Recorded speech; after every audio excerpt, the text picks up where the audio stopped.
सत्यानन्दचिदात्मने सर्वान्तरात्मने श्रीमद् वेङ्कटेशाय मङ्गलम्।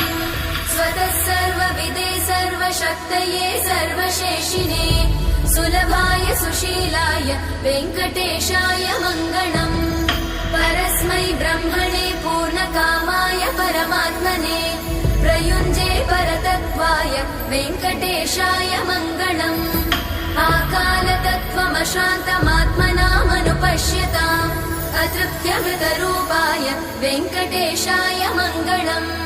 प्रायस्वचरणौ पुंसां शरण्यत्वेन पाणिना कृपया दिशते श्रीमद् वेङ्कटेशाय मङ्गलम्।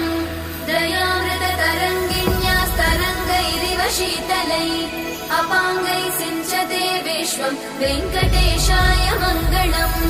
स्रग्भूषा